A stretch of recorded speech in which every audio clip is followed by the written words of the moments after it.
안녕하세요. 저는 얼마 전 나쁜 인간들 소나기에서 겨우 벗어나 새로운 삶을 살고 있는 30대 중반의 평범한 여성입니다. 혹시 부전자전이라는 말 알고 계신가요? 그 아버지의 그 아들이라는 말인데 저의 전 남편도 전 시부랑 똑같았거든요.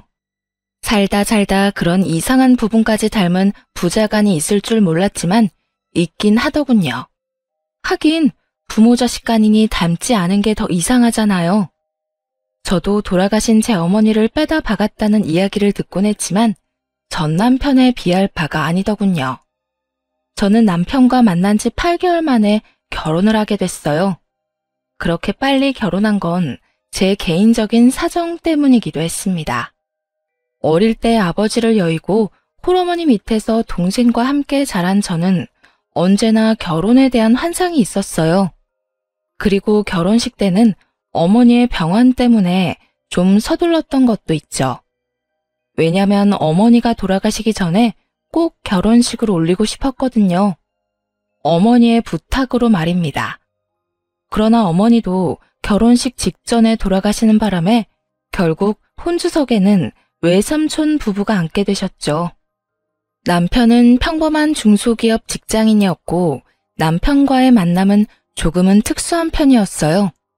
제가 일하던 피부 미용실 사장님의 아들이었거든요. 사장님이 저를 좋게 봐주셔서 결혼까지 갈 수 있었어요.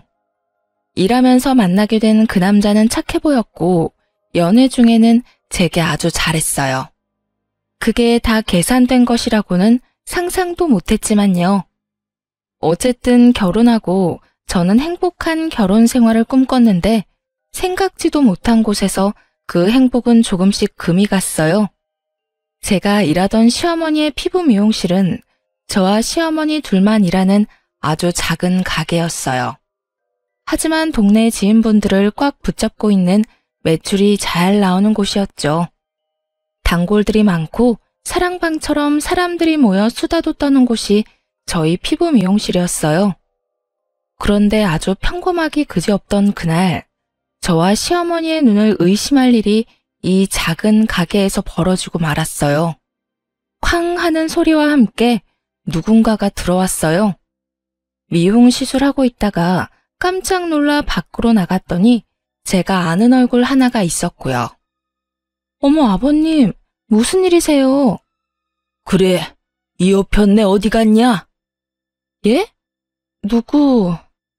누구긴, 여기 사장, 빨리 나오라고 그래! 앙칼진 목소리로 시어머니를 부르는 사람은 시부가 아닌 시부가 데려온 여자였습니다. 저는 처음에 무슨 빚쟁이인 줄 알았어요. 여자의 표정이 너무도 당당하고 몸싸움을 걸 것 같은 표정이라 순간 저도 당황했을 정도거든요. 무슨 일로 부르신 건지, 지금은 미용 시술 중이시라 나오시는 건 좀 그렇고 한 20분이면 끝나니까 기다려주시면. 20분? 내 시간이 얼마나 귀한 시간인데 이 여자한테 20분이나 할애를 한단 말이야. 안 나오면 내가 들어가야지. 그 여자는 급기야 방 안으로 들어가려고 저를 밀치려고 하더군요.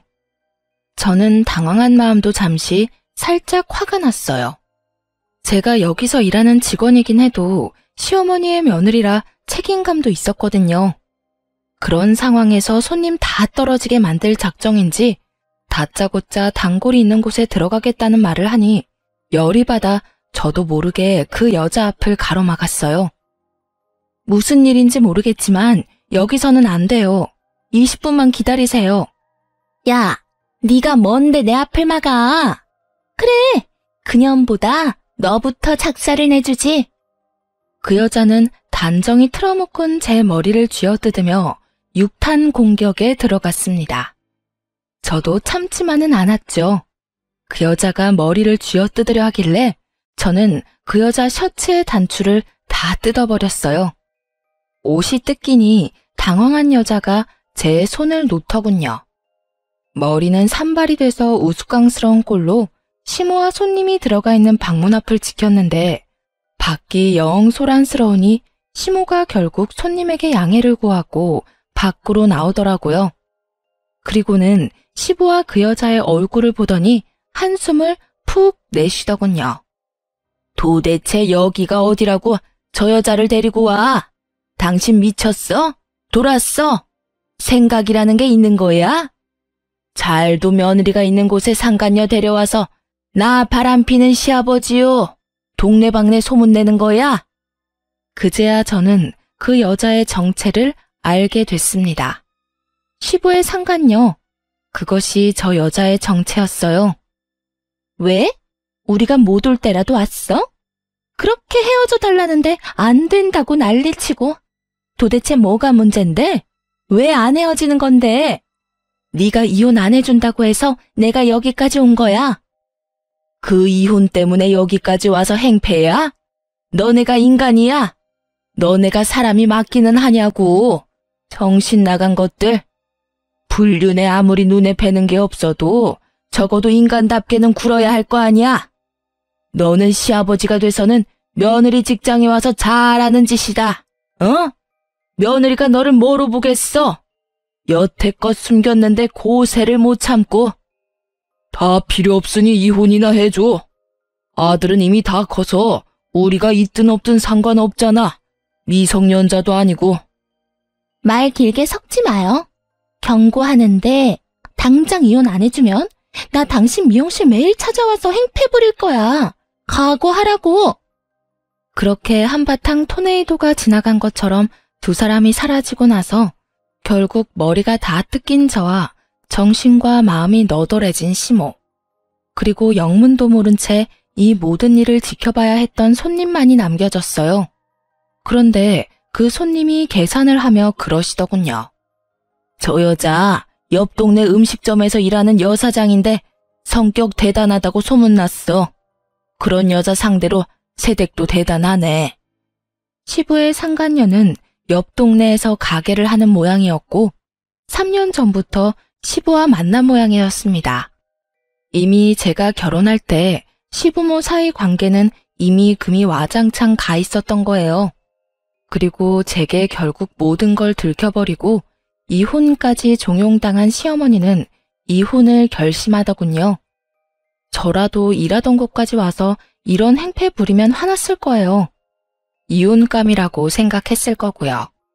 저는 시어머니의 이혼을 응원하기로 했습니다. 직장 사장과 직원 관계를 떠나 그동안 저희 고부가 쌓아온 정이 생각보다 컸거든요. 저희 어머니 돌아가시고 장례식이며 도움 주신 것도 다 시어머니였고 제 어머니 노릇해 주신 것도 시어머니였으니까요. 그런데 불똥은 아주 이상한 곳에서 튀었습니다.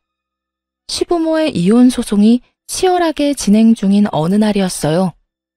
오래된 사이에다가 얽힌 게 많을수록 이혼 소송은 길어진다는 걸 감안한다면 아주 극초기에 벌어진 일이었어요. 그날은 저와 남편이 매달 60만 원씩 적금했던 돈이 얼마나 모였는지 확인하려고 은행 잔고를 확인 중이었어요. 그런데 이게 무슨 일인지 그 안에 있어야 할 돈 2천만 원이 아주 깜짝같이 사라졌더라고요. 저는 너무 놀라 퇴근하고 집에 온 남편에게 물었어요. 여보, 우리 매달 적금하던 돈, 그 돈 다 없어졌어. 그거 우리 아버지 잠깐 빌려드렸어. 뭐? 아버님이 어디에 필요하신 건데? 그게, 잘 들어봐. 내가 제대로 설명해 줄게. 자, 우리 신혼집 명의가 누구로 되어 있지? 아버님 이름으로 되어 있지? 맞아. 사실 이번에 아버지가 연락 오셨거든. 어머니랑 이혼 소송하기 전에 우리 엄마가 그 상간녀 위자료 소송을 했대. 그게 판결이 났는데 결국 그 상간녀 쪽에서 우리 엄마에게 돈을 지급하라고 한 모양이야. 그래서 아버지가 연락 와서 돈을 좀 대신 내달라고. 뭐? 미쳤어? 그걸 우리가 왜 내줘? 한국말은 끝까지 들어보랬잖아. 자, 진정하고. 그래서 아버지한테 내가 거래를 제시했지. 내가 그 돈을 드릴 테니 이 신혼집 명의를 내 이름으로 바꿔달라고. 뭐? 너 지금 그걸 잘했다고 나한테 말하는 거야? 잘 생각해봐. 자기야, 2천만 원에 내 집 마련할 수 있는 좋은 기회인데 어떻게 이걸 놓쳐? 아, 내 명의라서 그런 거야? 당신 지분도 아주 조금은 있는데? 그럼 내가 2천만 원 중에 1,000만 원은 나중에 돌려줄 테니까 그냥 내 이름으로 해주면 안 될까? 그 문제가 아니라고. 너 바보지? 왜 생각을 못해? 두 분 오래 사셨어. 그만큼 재산 분할할 것도 많은데다가 계산 방법도 어렵고. 시어머니가 여태껏 맞벌이 하면서 모든 집안일을 다 했으면 시아버지가 가져갈 재산보다 어머님이 가져갈 재산이 더 많을 수도 있다고. 거기다가 지금 일하는 사람은 시어머니잖아. 시아버지는 일도 안 하고. 그 상황에서 우리 집이 시어머니에게 재산 분할로 넘어가면 당신은 어떡할 건데? 그때 되면 당신이 그 상간녀 위자료 내준 거 다 말짱 도루묵이야. 그때 돼서 그 돈 어떻게 받을래? 돌려달라고 말은 할 수 있겠어? 제 말에 남편 얼굴이 사색이 되더군요. 설마 그렇게까지 되겠어? 으이그, 그건 아무도 모른다고. 아버님이 돈으로 지불 가능하면 모를까. 현금 융통 안 되면 당연히 부동산으로 지급하게 될 수도 있지. 그제야 남편은 똥됐다는 얼굴로 저를 바라보며 제게 묻더군요. 그럼 어떡하지? 그걸 나한테 물으면 어떡해. 당신이 아버님한테 물어봐. 도대체 언제 줬는데? 일주일 전쯤. 벌써 어머님한테 들어갔을 수도 있겠는데? 결국 남편은 똥 마려운 개처럼 빙글빙글 제자리에서 돌다가 바로 시아버지에게 전화를 걸었습니다. 아버지, 저예요. 혹시 제가 빌려드린 그 2천만 원 있잖아요. 그거 혹시 다시 돌려주실 생각 없으세요? 제가 가만히 생각해보니 제 와이프랑 같이 모은 돈인데 상의도 없이 써버린 것 같아서요. 그거 중요하게 쓸 곳이 있는 돈이라고 했는데. 야, 줬던 걸 왜 다시 뺏어? 이야기 다 끝난 거 아니냐? 그 돈 주는 대신에 아파트 명의 바꿔주겠다고 했잖아. 너 전화 잘했다. 너 돈 더 남은 거 좀 있냐? 예? 아니, 우리 이쁜이 위자료 말고 내가 내야 할 위자료도 생길 것 같다고 우리 쪽 변호사가 그러잖아. 내가 바람 피웠다는 이유로. 바람이 아니라 사랑인데 그걸 꼭 이런 식으로 표현하는데 어쨌든 그것 때문에 내가 돈을 주긴 해야 한대. 그걸 네가 내줘야겠는데? 솔직히 내가 너무 손해보는 거 아니냐? 그 돈의 아파트면 진짜 너만 이득이지. 스피커폰으로 들려오는 시부 목소리에 남편은 말문이 막히고 저는 열이 받았어요. 저는 남편 전화를 획 뺏어서 말했죠. 아버님, 저 며느리예요. 남편이 저 몰래 그 돈 쓴 것 같은데 다시 돌려주세요. 저희 그 돈 쉽게 모은 거 아니고 써야 할 것도 있어요. 시끄럽다.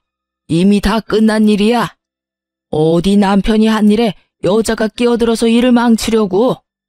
너도 네 시모처럼 되면 큰일 나. 여자는 자고로 남자에게 나긋나긋한 게 맛이다. 그렇게 남편 잡고 살면 너희 시모꼴 나는 거야. 알겠냐? 시부는 제 말을 들을 생각도 하지 않은 채 전화를 뚝 끊어버리더군요. 남편은 낭패라는 얼굴로 저를 쳐다봤고 저는 최후의 방법을 사용하기로 했어요. 시부의 상간녀가 저희 가게에 찾아왔을 때 그 상간녀가 일하는 곳이 어딘지 알았던 손님을 기억해냈어요. 그리고 그분께 연락해 정말 죄송한데 그 상간녀가 어디서 일하는지 알려달라고 했죠. 그분이 흔쾌히 가르쳐 주시면서 나중에 어떻게 됐는지만 알려달라고 하더군요.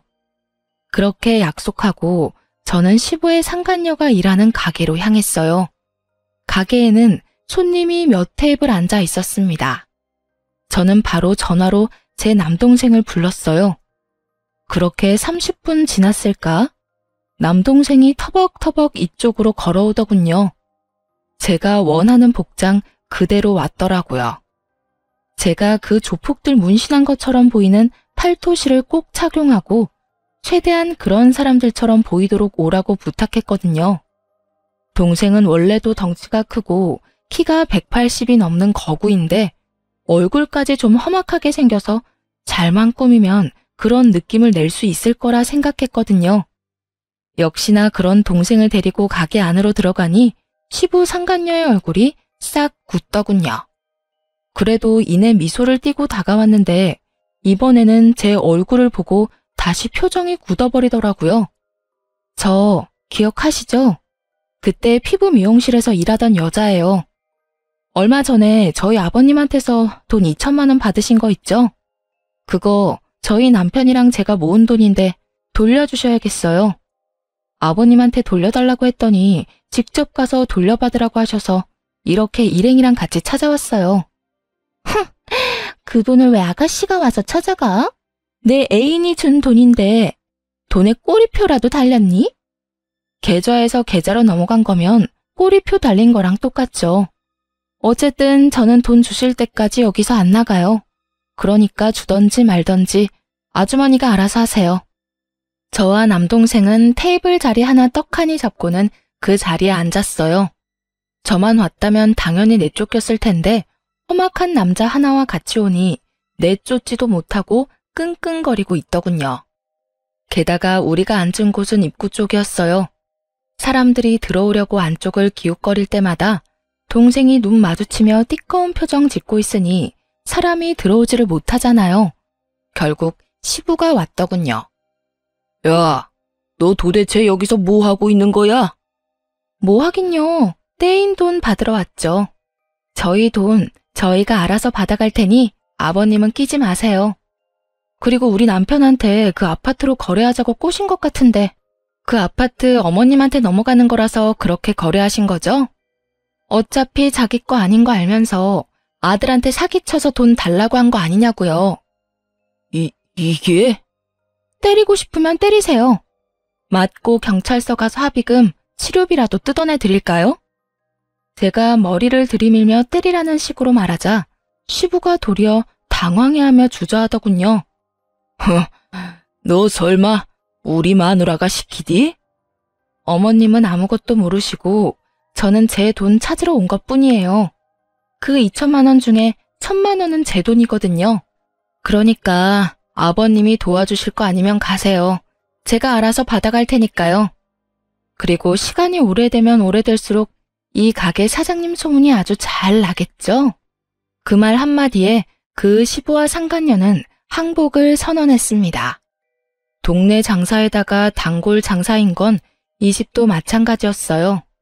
피해자였으면 모를까 가해자 입장이면 장사하는 상황에 좋은 결과는 없을 테니 어찌 보면 현명한 선택이긴 했죠.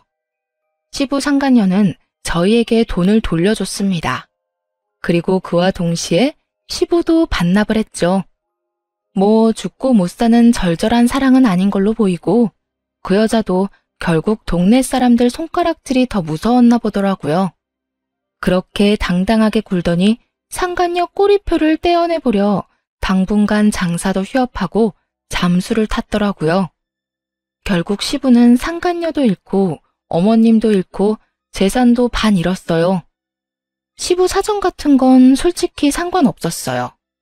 저와 남편 돈이 무사히 돌아온 것이 제게는 가장 중요한 일이었으니까요. 그 돈을 받고 돌아오며 남편에게 말했어요. 여보, 제발 2번 다시 아버님 말에 속지 말고 그 누구의 말에도 속지 마. 그리고 무슨 소리를 들었다면 나한테 최소한 이야기를 하라고. 생각을 하고 행동을 해야지. 그저 눈앞에 이익에만 혹해서 그러면 나중에 문제가 생기면 곤란한 건 당신 자신이라고. 알았어? 미안해 여보. 내가 거기까지는 생각을 못했어. 그래도 앞으로는 조심할게. 남편은 결국 사과를 하더군요. 이렇게 남편이 정신을 차리게 되었습니다. 라는 결과가 되었다면 좋았을 텐데 남편은 전혀 나아진 것이 없었습니다. 시부모는 결국 이혼을 하게 됐고 제가 예상한 대로 시부 명의의 우리 신혼집은 시어머니 손에 넘어가게 됐어요. 재산 분할로 시어머니가 얻은 것은 그 아파트였고 그나마 시어머니가 일하는 가게는 뺏기지 않을 수 있었어요. 시부는 본인이 살고 있는 집에 대한 소유권만 가졌죠. 그것에 불만이 엄청 많았다고 하더군요. 하지만 저는 그렇게 생각하지 않았어요. 잃은 건 시어머니가 더 많았거든요. 시어머니가 잃은 건 건강이었죠. 시부와 상간녀 그리고 직장까지 진격한 그 두 사람의 행패 때문에 시어머니는 이혼하는 과정 내내 스트레스에 시달려야 했어요. 매일 머리가 아프다고 하는 데다가 위장병으로 식사도 제대로 못하다 보니 몸에 변화가 생기긴 하더군요. 아니면 이미 오래전부터 있어 왔을 수도 있고요. 결국은 소화가 안 되어 찾은 병원에서 위암 진단을 받고 병원에 입원하게 되셨어요. 시부 집에서 나오면서 살 곳도 마땅찮아서 그간 저희 집에서 지냈는데 결국 그 뒤로 암에 걸렸다는 진단을 받는 바람에 병원 신세를 지게 되셨어요. 저는 그런 시어머니가 안쓰러워 일을 하며 수발을 들었습니다. 저는 여전히 시어머니의 피부 미용실에서 일했지만 시어머니가 일을 하실 수 없어 시어머니의 허락하에 다른 직원을 구해서 같이 일을 하고 있었어요. 그리고 그 직원에게 가게를 맡긴 날에는 시간을 내서 시어머니의 병간호를 하러 병원을 자주 찾았어요. 그리고 제게는 운명과도 같았던 그날이 다가왔죠. 그날도 저는 시어머니에게 가기 위해 일찍 일을 마감하고 직원에게 다음 시간에 있을 예약 손님 인수인계 중이었어요. 그런데 쾅 하고 누가 문을 열고 가게로 들어오더군요. 처음 보는 여자였어요. 처음에는 저희 가게에 새로 온 손님인가 싶어 웃는 낯으로 맞이했죠. 안녕하세요. 여긴 어떻게 오셨나요? 이효준 씨 와이프가 둘 중에 누구예요? 얼굴도 모르는 여자의 입에서 튀어나온 남편의 이름에 저는 표정이 급 굳어지는 걸 느꼈습니다. 그리고 설마 하며 말했죠. 제가 이효준 씨 와이프 되는 사람인데 그러는 그쪽은 누구세요? 갑자기 왜 여기 와서 남의 남편 이름을 들먹여요? 좋은 말이 나올 리가 없었습니다. 저는 그렇게 정체불명의 여자에게 한 소리 쏘아 붙였어요. 아, 당신이 그 사람 와이프야? 내가 할 말이 있어서 여기까지 왔는데 그 사람이랑 빨리 좀 헤어져 주면 안 될까? 그 사람 나랑 결혼하기로 약속했거든. 그런데 매번 당신이랑 이혼이 무산되는 바람에 결국 내가 여기까지 왔어. 도대체 이혼은 왜 안 해주는 거야? 마지막 말을 듣는 순간 이건 데자부인가 하는 생각에 온몸에 소름이 싹 돋았어요. 1년 전, 딱 1년 전이었어요. 시부의 상간녀가 이 가게에 와서 제 머리를 뜯고 시모에게 왜 이혼을 안 해주냐고 물었던 일이. 저는 굉장히 깊은 빡침과 분노에 저 자신을 가라앉히려 최대한 애썼어요. 그런 제 모습을 어떻게 받아들인 건지 그 여자가 웃으며 저한테 그러더군요. 왜? 체념이라도 했어? 내가 찾아올 줄은 몰랐지? 그 사람이 바쁘니 내가 온 거야. 그러니까 이런 험한 꼴 보기 싫으면 오늘 내로 그 사람이랑 헤어진다고 말하고 빨리 절차 밟아. 아, 상간녀 위자료 소송 걸어도 상관없어. 어차피 그 남자가 낼 건데 뭘. 야, 이 정신 나간 여자야. 네가 뭔데 우리 부부 사이에 이혼을 해라 마라 결정하고 난리야. 부부는 그 사람이랑 내가 부부야. 법적으로 엮여있는 부부. 아무것도 아닌 어중이 떠중이 같은 년이 입만 살아서는 나불대고 난리야. 말이면 뭘 못해? 근데 어쩌냐? 나는 남편한테 이혼의 이자도 들어본 적이 없는데 이혼도 너 혼자만의 착각 아냐? 뭐? 너 말 다 했어? 그 사람이 너 같은 여자랑 사는 게 얼마나 힘든지 나한테 매일같이 이야기했어. 너 따위는 껍데기일 뿐이고 내가 진짜 그 사람 사랑이라고. 그러니까 넌 자격이 없다는 내 말 못 알아들어? 막말로 네가 이혼하자고 하면 내가 이혼을 왜 해야 해? 남편이 아무 말도 없으면 나는 아무것도 안 할 거야. 너 같은 년 말 듣고 이혼까지 해? 돌았니? 그 이야기 하고 싶으면 지금 당장 남편 데려오던지. 결국 씩씩거리던 상간녀가 남편에게 전화를 하더니 30분도 안 되어 남편이 헐레벌떡 저희 가게로 뛰어왔어요. 넌 도대체 밖에서 어떻게 다녔길래 저런 년한테 붙들려서 내가 이런 일까지 당하게 만들어? 나한테 불만이면 나한테 말했어야지. 아무것도 모르는데 저 여자가 찾아와서 이혼하라고 난리치는데 당신 나한테 할 말 없어? 그게 여보. 미정아, 우리 나가서 이야기해. 미쳤어? 나더러 지금 꼬리 말고 도망치라고? 오빠가 나랑 결혼하겠다며. 그러려면 이 여자랑 이혼해야 한다며. 어떻게 이혼 이야기를 꺼내지도 않았어? 오빠, 여기서 결정해. 이 여자야, 나야? 나 선택할 거면 지금 당장 이혼하라고. 이혼 안 할 거면 나 오빠랑 못 사겨. 가만 보니 이 여자 하는 짓이 남편을 휘두르고 있더군요.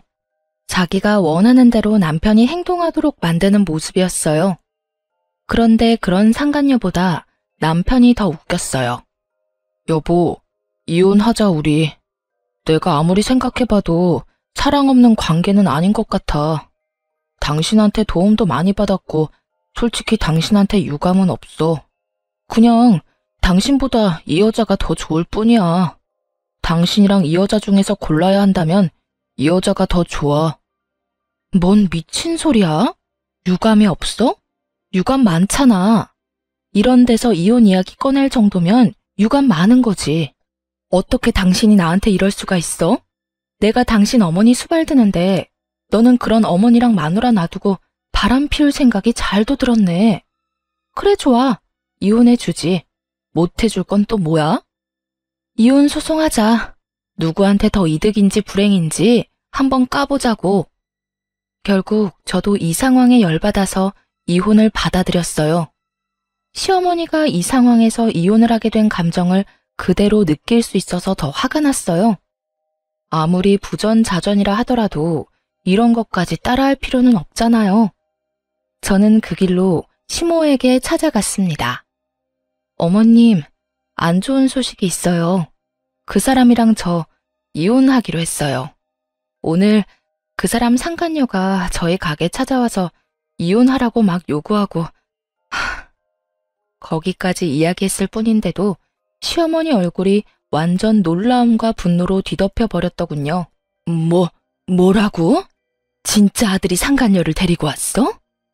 남편이 상간녀를 데리고 온 게 아니라 상간녀가 혼자 와서 저한테 이혼하라고 시켰는데 남편 부르랬더니 남편이 와서는 저한테 이혼하자고 하더라고요. 유감은 없는데 그 상간녀를 더 사랑한대요. 그래서 결국 이혼하기로 했어요. 이 미친 것들이, 이 새끼는 지혜미가 상간녀한테 무슨 짓을 당했는지 뻔히 알고도 그런 더러운 짓을 저질렀단 말이야? 안 그래도 아픈 엄마 병문안 한 번 안 오는 나쁜 놈이라고 생각은 했는데 진짜 이런 일이. 너 혹시 그 상간녀 나한테 좀 데려와 줄 수 있니? 저는 시어머니의 부탁을 들어드리기 위해 제게 매일같이 이혼하라며 문자를 보내는 상간녀에게 이번엔 제가 문자를 보냈어요. 주소와 함께 당신 시어머니 되실 분이 지금 그쪽을 보고 싶어 한다고요. 그랬더니 그 문자를 전해주고 일주일이 지난 시점에 병원으로 느긋하게 찾아왔더군요. 당신이 우리 아들이랑 바람 피우는 여자예요? 바람이 아니고 사랑이에요. 어머님, 저 효준 씨랑 사랑하는 사이예요. 아, 그래요? 그럼 하나만 물읍시다. 지금 내가 위암에 걸려서 입원 중이에요. 그 수발은 지금 며느리가 들고 있는데 우리 아들이랑 결혼하면 아가씨가 내 수발 들어줄 거예요? 네? 제가 그걸 왜 해요? 효준 씨가 저한테 그렇게 말했거든요. 어머니가 아프긴 한데 신경 쓸 거 없다고요. 병간호 같은 건 전문 병원에 맡기면 된다고 하던데. 이 여자는 이런 데서 점수 따고 있었네요. 그래 봐야 어차피 돌아가시면 재산은 다 아들한테 갈 건데 참 답답한 짓 하고 계시네. 그쪽에 아부 떨어봐야 아무것도 안 나오는 거 몰랐어요?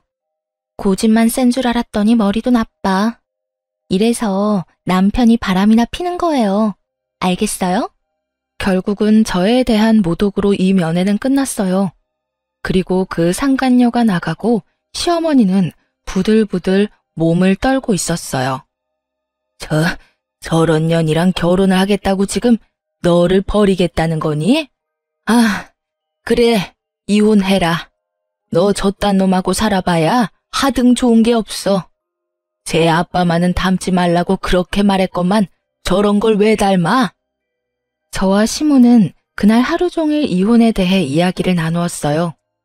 그리고 그 다음날 저는 저의 복수를 시작하기로 했습니다. 그 상간녀가 남편과 같은 회사라는 걸 알게 됐거든요. 저는 남편과 업무상 자주 연락하는 여직원의 회사 전화번호도 알고 있었어요. 일부러 저는 그 여직원의 자리로 전화를 걸었어요. 상대방이 여보세요 하며 전화를 받자마자 저는 뱃속에 힘을 실어서 소리를 내지르며 화를 냈습니다. 야 이년아, 네가 우리 남편이랑 바람난 년이야? 우리 남편이 같은 회사 년이랑 바람피는 거 내가 다 조사했어. 왜 우리 남편이랑 바람피워? 7살이나 어리면서 얼마나 할 짓이 없으면 유부남을 건드려. 너 일부러 화장도 떡칠하고 향수 냄새 풀풀 풍겨서 우리 남편한테 꼬리쳤지? 그리고는 우리 가게에 찾아와서 한바탕 난리를 쳤겠다. 나도 알아. 너 우리 남편이랑 사내 연애하는 거. 내가 당장 너희 잡아다가 다리 몽둥이를? 아니에요. 제가 아니라고요. 전화 잘못 거셨어요. 어머, 그럼 그쪽은 이효준 씨랑 바람피는 사람이 아니에요? 아이고, 죄송합니다. 너무 죄송합니다. 제가 너무 열이 받아서 그만 너무너무 죄송해요. 제가 며칠 전에 그 상간녀랑 대면하고 제정신이 아니거든요. 너무 죄송합니다. 저는 슬쩍 남편 이름과 상간녀의 특정할 수 있는 정보를 흘렸어요. 상대방이 그 이름을 제대로 들었던 건지 잠시 가만히 있더군요. 괜찮아요. 그런데 그런 이야기는 회사 전화로 하시면 좀 곤란하실 텐데. 둘이 같은 회사라고 했거든요. 제가 얼마나 열이 받았는지. 앞뒤 재지도 않고 사내 번호로 바로 전화를 해버렸네요. 여자가 전화를 받으니 그 여자인 줄 알고. 그렇잖아도 여자가 별로 없는 회사라 제가 착각을 했어요. 죄송합니다. 그렇게 전화를 끊었지만 결국에는 남편 회사에 소문이 파다하게 났더라고요. 그 전화를 받으신 분이 제 기대에 부응해서 여기저기 소식을 부지런히 알려주신 모양이었어요. 결국 남편이 그 회사 직원이랑 바람을 핀다는 것이 알려지게 되고 유독 친밀하게 지냈던 상간녀의 이름이 자연스레 거론되며 두 사람 다 회사를 그만두게 되었어요. 그 회사가 사내연애가 금지인데 사내연애를 한 데다가 불륜관계로 이어졌으니 회사에서 거의 해고 형식으로 잘라버렸더라고요. 상간녀는 제 전화 한 통으로 회사에서 잘리게 됐다는 거에 약이 오를 대로 올라 저희 가게로 와서 다시 행패를 부렸어요. 야, 너 도대체 회사에 무슨 짓 한 거야? 왜 전화를 해서 나랑 그 사람 퇴사까지 하게 만드냐고. 너 일부러 그랬지? 일부러 그런 것 맞잖아. 소문이 왜 났는데? 나는 한 사람한테 이야기했을 뿐이야. 그것도 착각해서. 그런데도 퍼진 건 내 탓이 아니지. 내가 퍼뜨려달랬어. 사람 착각해서 욕한 거 사과했고 할 도리 다 했어. 불특정 다수한테 퍼뜨린 것도 아닌데 네가 뭘 어쩔 건데? 근데 너 잘 생각해라. 나는 여기서 너 그냥 가만히 놔둘 생각 없거든? 방금 나한테 캔들 던졌지? 이거 협박죄로 소송 걸 거야. 그리고 손님 있는 시간에 와서 소란 피운 거? 업무 방해죄로 또 소송 걸 거야. 그리고 업무 방해로 생긴 손해배상 소송할 거야. 또 여러 손님들 앞에서 나를 욕보인 거? 명예훼손죄로 고소할 거야. 그리고 마지막으로는 상간녀 위자료 소송도 있거든? 여기서 뻘짓하지 말고 집에 가서 그거 다 받을 준비나 해. 제 말에 상간녀가 이를 꽉 깨물더니 그 뒤로 한마디도 없이 돌아서서 돌아가 버리더군요.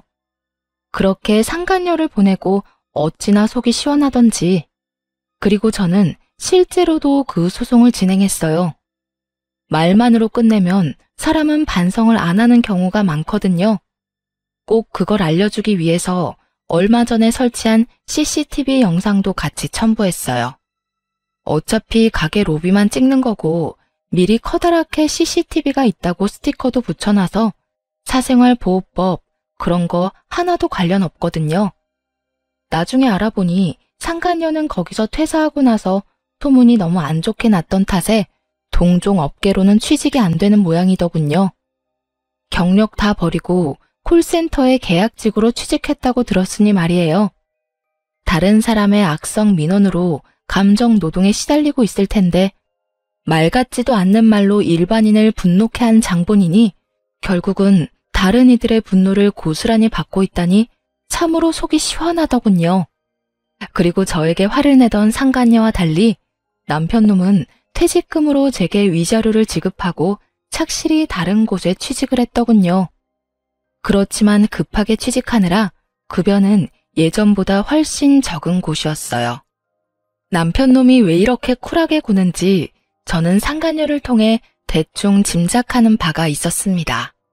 바로 시어머니 명의의 가게와 집, 그리고 시부 앞으로 되어 있는 시댁 아파트가 남편의 보험이었더라고요.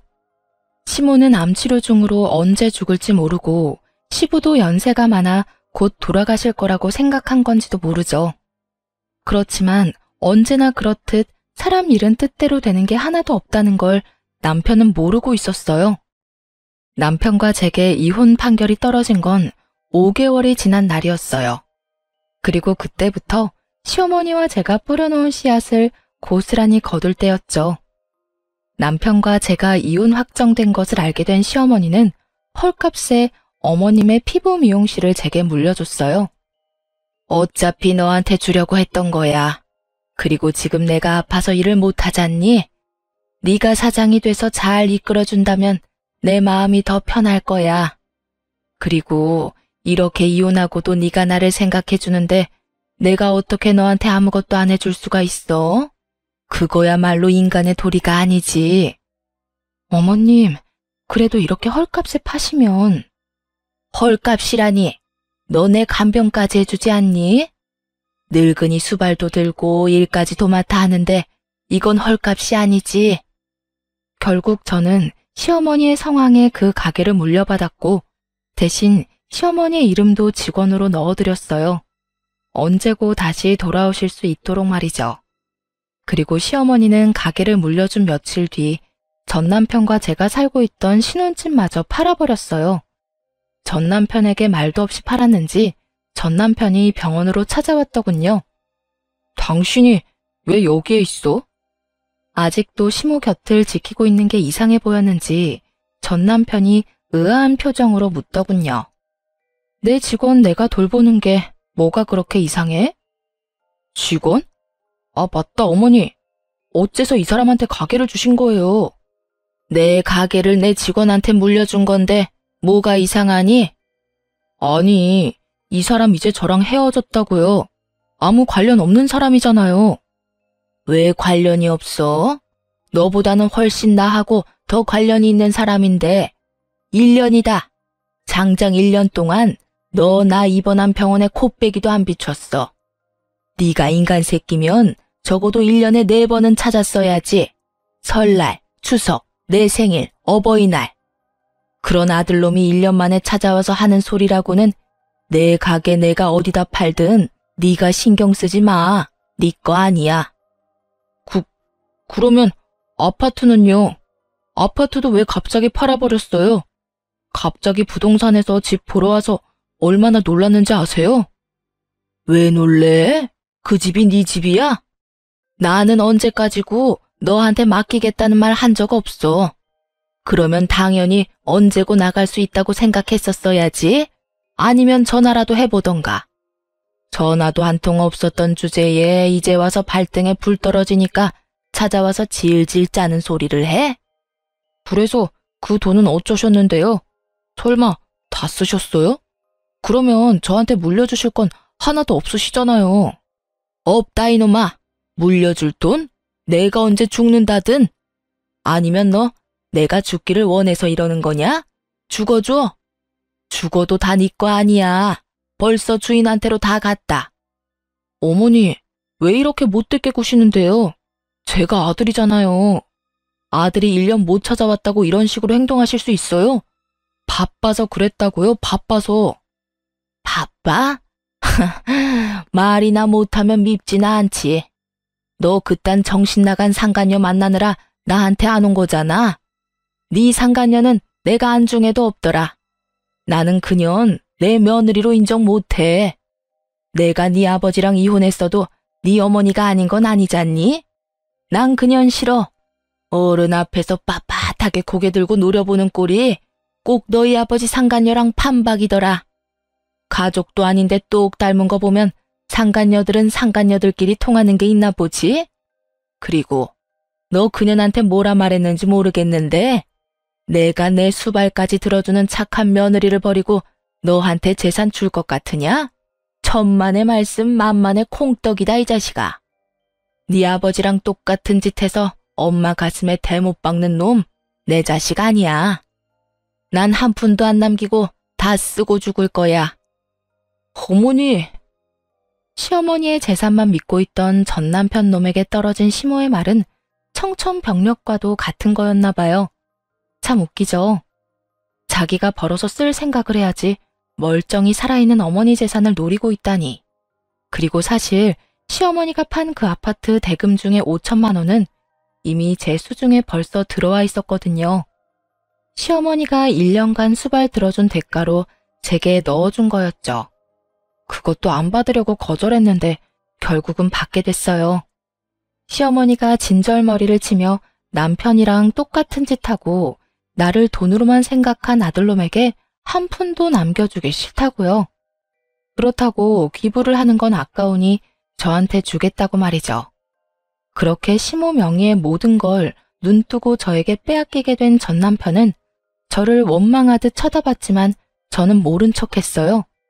이미 시모와 저 사이에 거래가 됐으니까요. 결국 남편은 포기하고 나갔고 저는 나중에야 시어머니 병간호를 하고 병원 밖으로 나왔어요. 그런데 전 남편이 그 앞에서 떡하니 기다리고 있더군요. 무시무시한 표정으로 저를 노려보며 톡 쏘아붙이더군요. 당신 이거 노리고 우리 엄마 옆에 딱 붙어 있었어? 노리긴 뭘 노려. 최소한의 인간의 도리를 지키는 중인데. 이거 원래 네가 했어야 할 일이야. 어머님 모시고 어머님 병간호하는 거. 어디서 인간 탈 쓰고 다니는 짐승 주제에 나한테 그딴 말도 안 되는 말을 꺼내?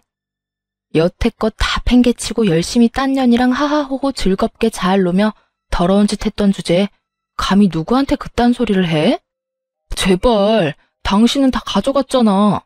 내가 위자료까지 깔끔하게 줬잖아. 그런데 왜 내가 가지고 있던 걸 다 가져가는 거야? 내가 가져간 게 아니라 나한테 오던데? 그리고 그 말 하기 전에 최소한 어머님 트라우마는 건드리지 말았어야지. 상간녀가 가게로 쳐들어온 경험이 한 번이면 몰라도 본인 병간호하는 며느리한테도 일어났다고 생각해봐. 나 같아도 진절머리가 나서 상간녀 절대 인정 못하지. 그 일 때문에 저렇게 화가 나신 거라고? 이미 두 사람 사이는 끝이 나셨는데 아직까지? 시아버지랑 똑같은 가해자 입장이니 당한 사람이 어떤 기분인지 모르지? 봐, 당한 사람은 끝까지 못 잊는 법이야. 어머님만 그런 줄 알아? 나도 마찬가지야. 나는 어머님보다 더하면 더했지 덜하진 않을 거라고. 그리고 상간녀한테 잘 이야기해줘. 내가 준 선물 받고 열심히 나한테 돌려주라고. 그게 무슨... 궁금해하는 전 남편 놈 남겨두고 돌아오는데 속이 다 시원하더군요. 지가 생각하던 계획을 하나하나 부셔놓으니 이제야 좀 마음이 편해졌어요. 그전까지 가슴속에 돌덩이 하나 얹혀진 듯 갑갑하더니 내게 저리 절절 매는 전 남편을 보니 10년 묵은 채증이 다 내려가는 기분이었습니다. 전 남편은 제가 마지막에 상간녀에게 한 말이 궁금했나 봐요. 그런데 그 다음날 저녁에 시어머니 병원에서 다시 마주쳤을 때는 그저께와 정반대로 울상이 돼서 저를 기다리고 있었죠. 당신 그 여자한테 무슨 소송을 그렇게 걸었어? 벌써 소식 들었어? 벌금이며 위자료 엄청 나왔지? 잘 됐네. 나도 혼자 살려면 걱정이었는데 이렇게 위자료 두둑히 챙기게 돼서 다행이고. 그 소송이 뭔지 알고 싶어? 내가 일하는 가게 와서 폐악질 부리고 손님들 앞에서 나 모욕하고 내게 물건까지 던진 위자료와 벌금이지. 그러게, 상간녀 관리를 잘하지 그랬어? 왜? 그 여자가 전화 와서 자기는 상황이 안 되니 너한테 도와달라고 하디? 그래서 나한테 쪼르르 달려와서 소송 왜 그렇게 많이 걸었냐고 항의라도 하라던? 해봐. 이미 법적인 판결 끝났고 그 여자는 나한테 돈 줘야 할 것만 남았어.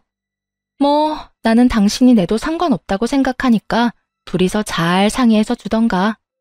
근데 안 주면 나 끝까지 용서 안 해. 그거 내 정신적 위자료고 내 인생 망쳐먹은 너희들이 져야 할 책임이거든?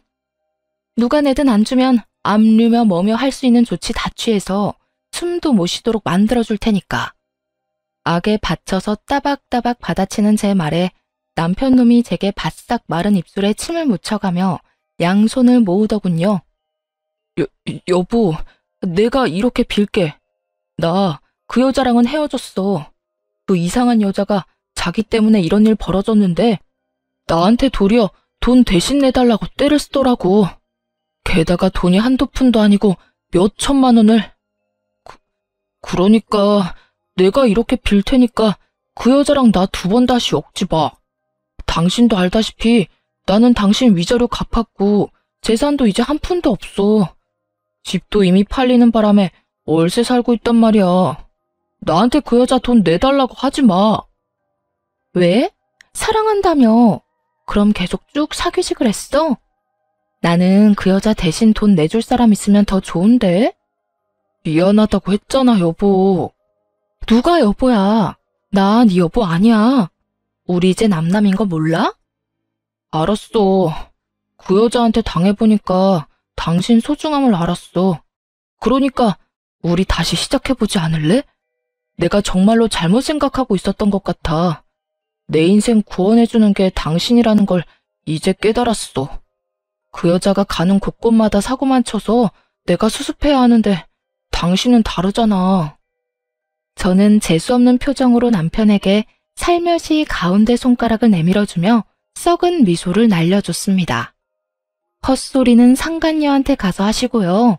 나는 그럴 생각 1도 없으니 이만 내 앞에서 꺼져. 결국 전 남편은 철벽 같은 제 모습에 상심하고 돌아서더군요. 그러게 있을 때 좀 잘하지. 항상 나쁜 놈들은 잃고 나서 후회를 하더라고요. 시아버지 상간녀 위자료로 우리 돈 뺏겼을 때도 제가 나서지 않았으면 돈 잃고 집도 잃고 나중에 후회만 했을 놈이 살려줬더니 나중에 이런 식으로 은혜를 원수로 갚는 걸 이미 알아버렸는데 제가 돌아올 거라 기대하는 건 무슨 정신 나간 생각인지. 어쨌든 이렇게 저는 전 남편과 손절하고 열심히 새로운 인생을 살고 있습니다. 사실 이혼하고 그 집 나온 것 말고는 크게 변한 것도 없어요. 하던 일도 똑같고 직장도 같으며 환경은 예전과 비슷해요. 그렇지만 그 사이에 좋은 일도 있죠. 시어머니의 암 치료가 잘 돼서 요즘은 제 피부 미용실에서 같이 지내며 일하고 계시거든요. 제가 열심히 병간호를 했더니 지금은 이렇게 간단한 일 하는 것 정도는 하실 수 있게 되어 너무 좋아하세요. 그리고 시부는 어떻게 됐냐고요? 시어머니를 괴롭혔던 그 상간녀에게 결국 시댁주택을 담보로 대출받아서 위자료를 지급해줬다고 하더군요. 그리고 그 상간녀는 그 돈 받고 시아버지를 뻥 차버렸대요. 그런데도 여전히 자기 버릇 남 못 주고 시부는 다른 여자를 열심히 만나고 계시더라고요. 참 대단한 사람이네요. 본능에 그렇게 충실하게 사실 수 있다니.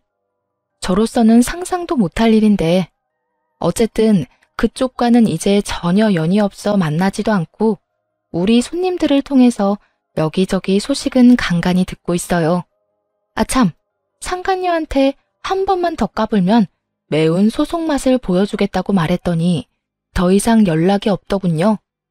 그 화살은 전부 전 남편에게 돌아가 열심히 저 대신 그 원망 다 듣고 있다는 것도 잘 들었고요. 그러게 한 번의 선택에 영원히 고통받을 수도 있다는 걸 잘 알았어야죠. 둘 다 서로에게 열심히 고통 주고 있으니 저는 이제 관심 끊어도 될 것 같아요. 제 사연은 이제 끝이 났네요. 이야기 들어주신 분들 모두 감사합니다. 오늘도 좋은 하루 되세요.